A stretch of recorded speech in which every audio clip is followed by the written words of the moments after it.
Hey guys, Triggerman 1976 here. I just wanted to welcome everybody back to part 2 of interaction with Holy Koolaid's video 12 Contradictions in the Bible. And part 1, we looked at 2 specific Old Testament contradictions.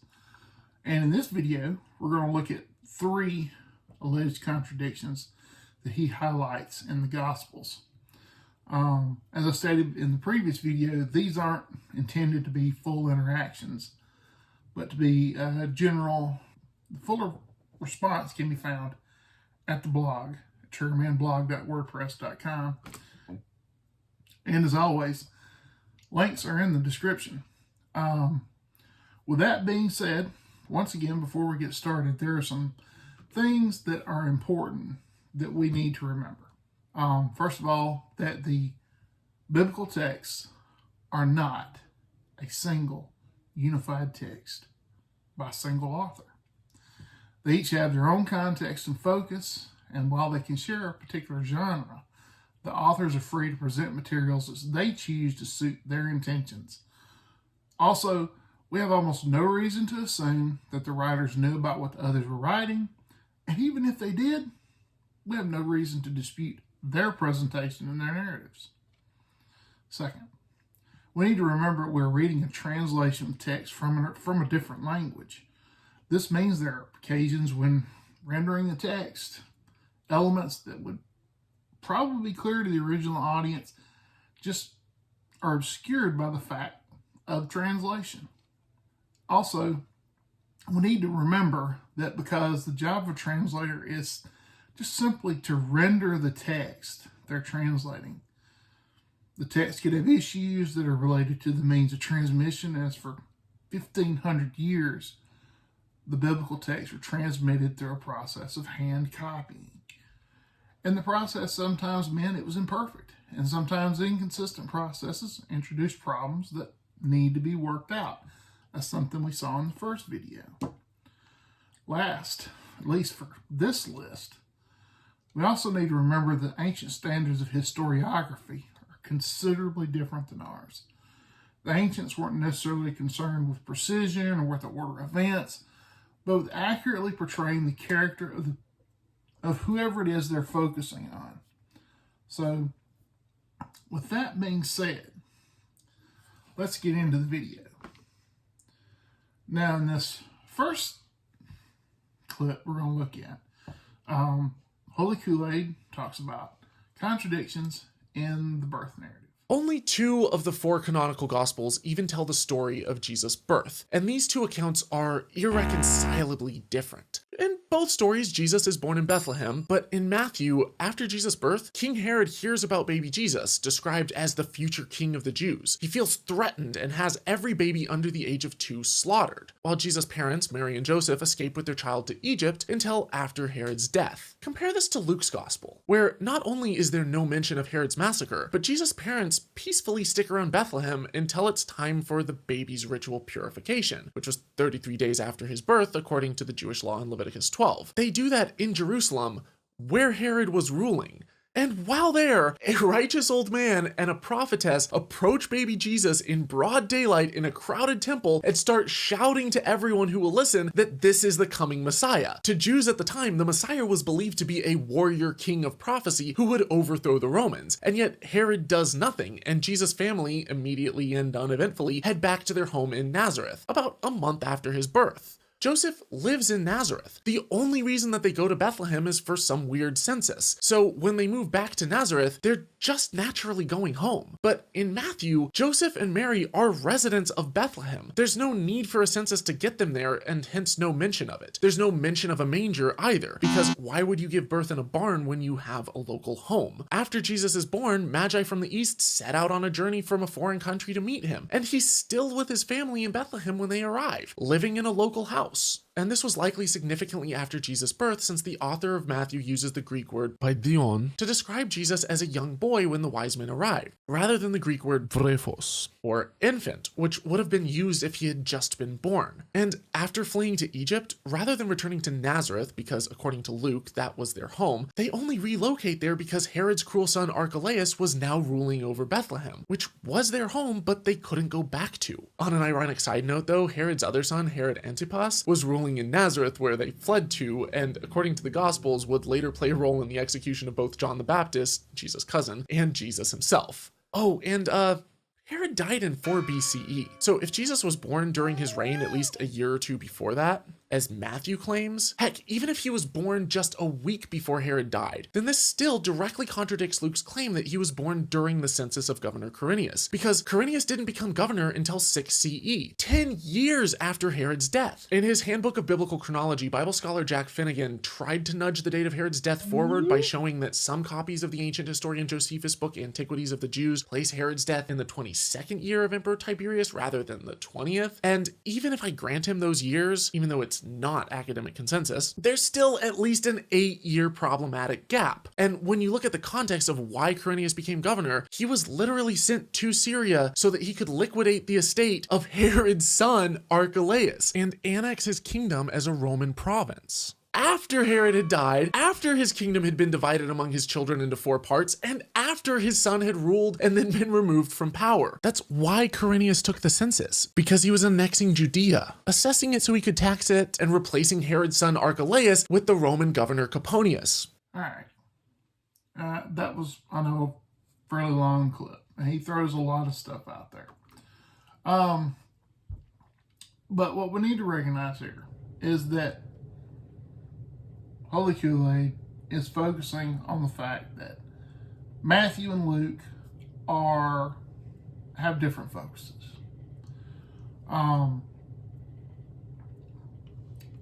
They're very distinct, with Matthew choosing to focus on Herod's reactions while Luke chooses to focus on matters of life in general. And Matthew doesn't feel that he has any need to make the discussion about anything other than Joseph and Mary immediately surrounding Jesus' birth or the immediate circumstances of Mary's pregnancy. So, here's the question. How are these a contradiction? He named off a bunch of differences, but differences aren't contradictions.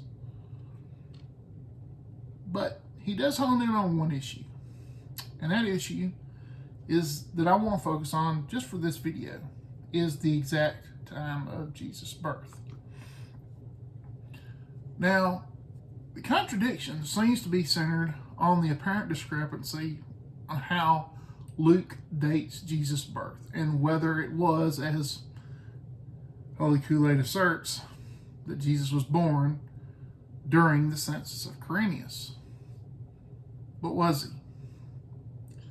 Well, he does mention Jack Finnegan's Handbook of Biblical Chronology. And he does mention that the general consensus has been that Herod died in 4 BC. And that's been the consensus for over 100 years.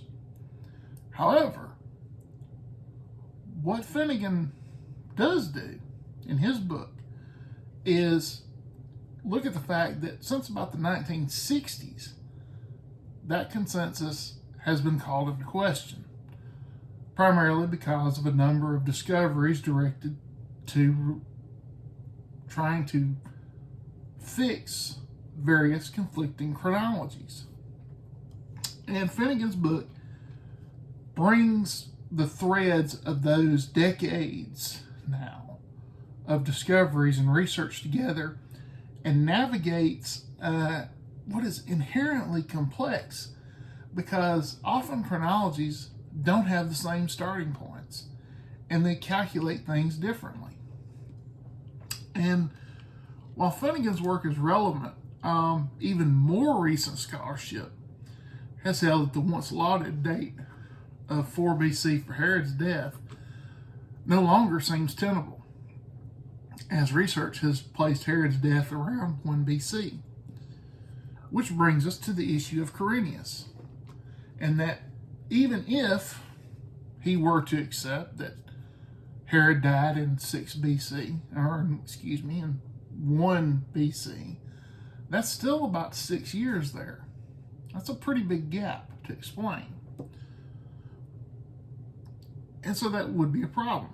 In fact, English translations aren't even a help here. Most of them would support HK's claim.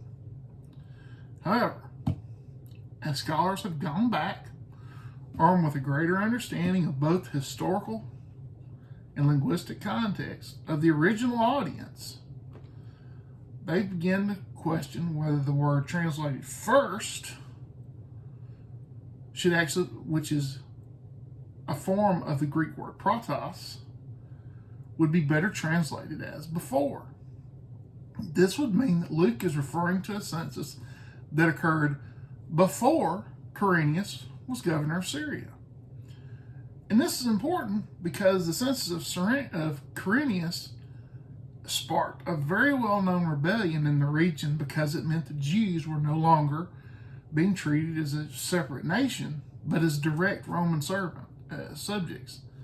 So, if we take all of the available data surrounding this question, this data that is really beginning to crop up in new scholarship, not old scholarship, new scholarship. Scholarship has been printed in the past 20 years now. We can generally determine from Matthew that Jesus is born sometime between 4 and 3 BC. If Herod dies in 1 BC, and then when we couple that with what we know through actually exegeting the text of Scripture, we can figure out that Luke is referring to a census that occurred before Quirinius. So when all these factors are figured together, the alleged contradiction just vanishes. But that's not enough, and it will never be enough for people like Holy Koolaid. They don't want to sit there and have to suffer through with the various elements that are related to the text, which include language and history. Anyway, let's look at in this next clip. He wants to talk about some differences in the calling of the disciples. So at the start of his ministry, each gospel has Jesus gathering disciples, starting with Andrew. In John chapter 1, a local preacher named John the Baptist is chilling with this guy named Andrew. John looks up, sees Jesus, and shouts out, "Behold, the Lamb of God." On hearing this, Andrew leaves John and becomes Jesus' disciple. But in Mark chapter 1, John isn't even there, and Jesus calls Andrew directly. In the first account, John the Baptist is still a free man, but Mark specifically says that Jesus called Andrew after John the Baptist had been arrested by Herod and was about to be executed. In John's account, this happened near the Jordan River the day before Jesus went north to Galilee. But in Mark's account, Jesus calls Andrew on the shores of Galilee. And after Andrew decides to follow Jesus, in John's account, he leaves to find his brother Simon Peter to tell him about Jesus. But in Mark's account, Andrew's literally sitting in a boat with his brother Simon Peter, and Jesus calls both of them simultaneously. All right. I'm afraid we got to recognize that Holy Koolaid has just been fast and loose with the text.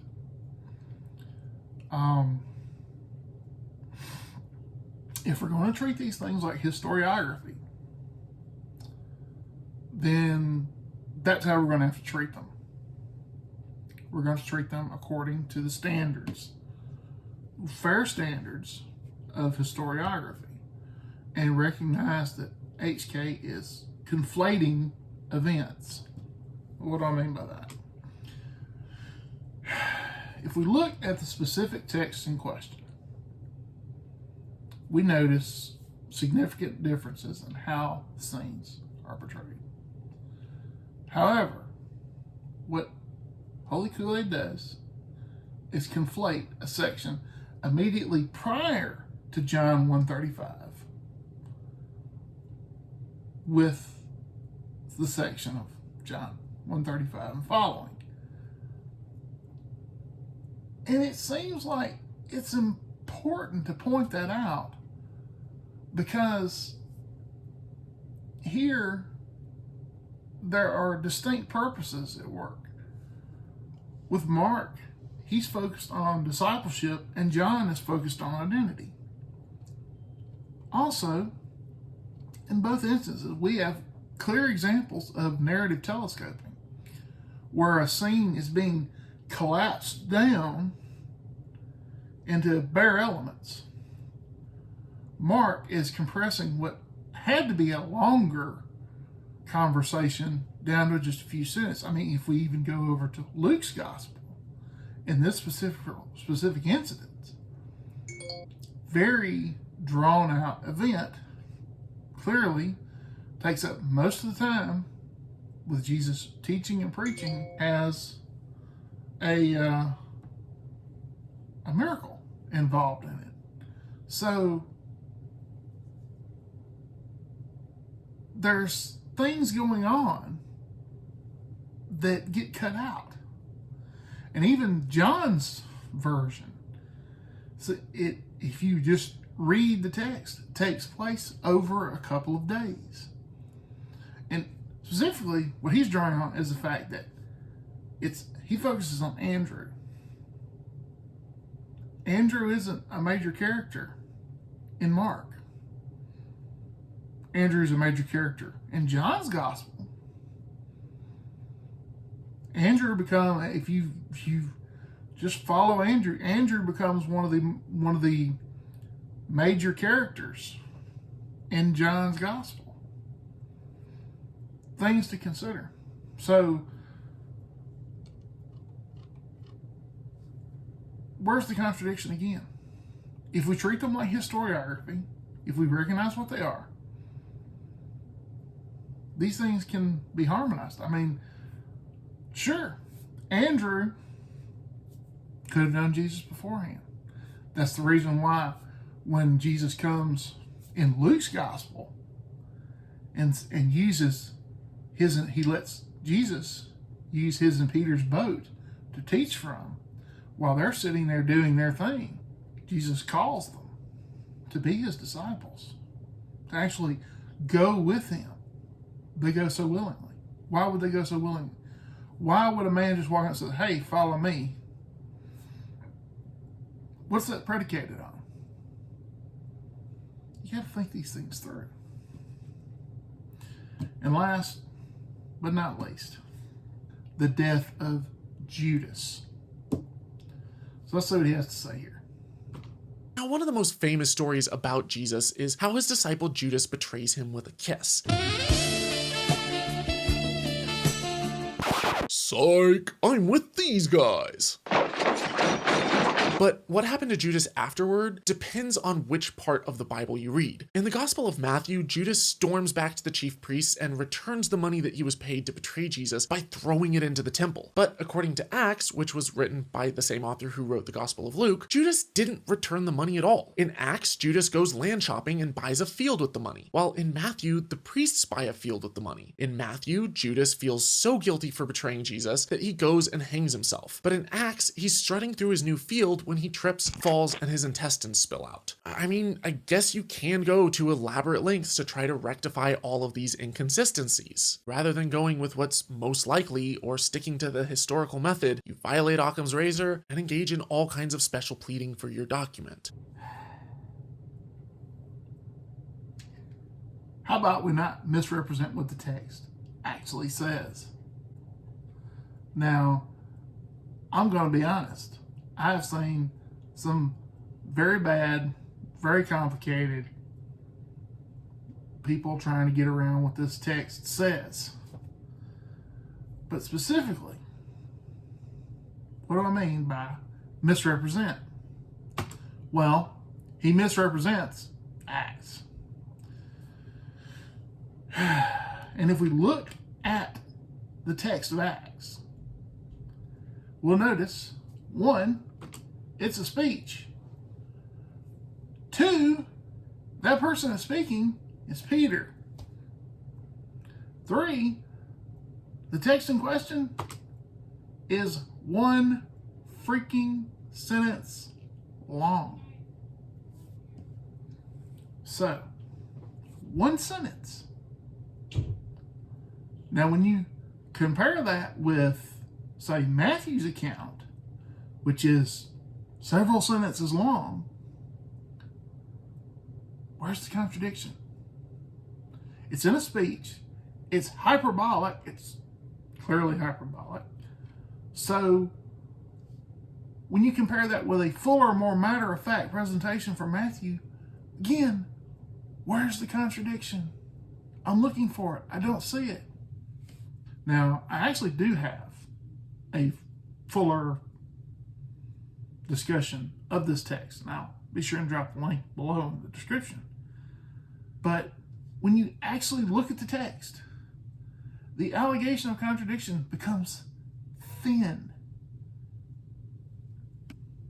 It's like mayonnaise on white bread. It's pretty thin. Anyway, with that being said, I hope you found this video interesting, helpful. I've got a fuller discussion of this video on my blog with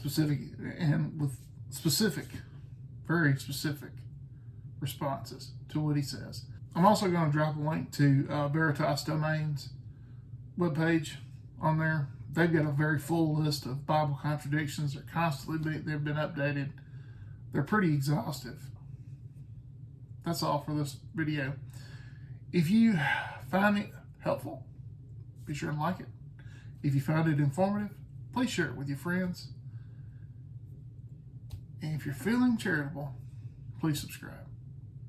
Anyway, it's Triggerman 1976. Thanks for watching.